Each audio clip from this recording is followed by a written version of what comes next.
2-3 দিন ধরে আমার ঘরে কোনো খাবার নাই, দিবেন ভাই?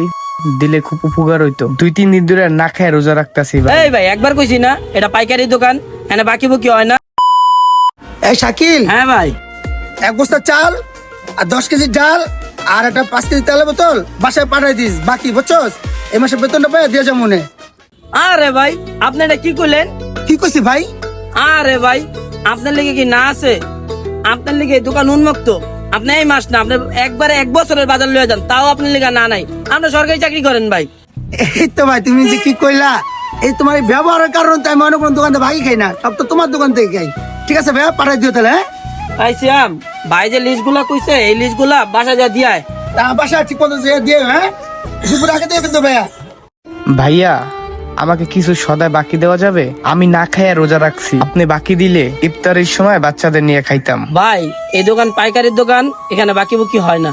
দেন না ভাই, 2-3 দিন ধরে আমার ঘরে কোনো খাবার নাই, দিবেন ভাই? দিলে খুব উপকার হইতো। 2-3 দিন ধরে না খায় রোজা রাখতাছি ভাই। এই ভাই একবার কইছি না এটা পাইকারি দোকান, এখানে বাকি বুকি হয় না। এই মেয়ে জানতো রোজা রাখছি, ভাল লাগে না জানতো? মামা লোকটা ভালো আছে, দিয়া দেন, পরে দিয়া যাইব ইফতারির পরে। পরে তো পাকনামি করতে কইছি, এটা কি এতিম খানা নি বিলাই দিবা? ওই মেয়ে জানান থেকে জানতে আনতে রোজা রাখছি, এমনি মাথা মতো গরম আছে, ভাল লাগতেছে না, বেঁচে কিন নাই। ওই মেয়ে জানানতে। এই এই ভাই, এই শোনেন, জি ভাই। এদিকে আসেন। এই শাকিল, এই ভাইয়ের যা যা লাগবো তুমি দাও, আর টাকা পয়সা যা লাগবো আমার খাতে তুমি লেখা রেখো, ঠিক আছে?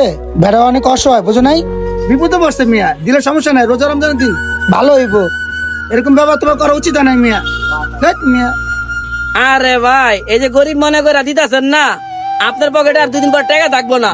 এরকম গরিব মিসকিন প্রতিদিনই আয় আমার দোকানে। তোমার এত কিছু চিন্তা করার দরকার নাই মিয়া, আমার টাকা থাকবে না না থাকবে তোমার দেখতে খুঁজছি মিয়া, তোমার দিতে খুঁজছি, তুমি দাও। এই শ্যাম, ওই ভাই যা যা চায় সব দিয়া দে। আচ্ছা ঠিক আছে ভাই, দিতা। আল্লাহ চাইলে সবই হয়। এই ভাইটা পাশে না থাকলে পানি খেয়ে ইফতার করা লাগতো। সবাই এই ভাইটির জন্য দোয়া করবেন।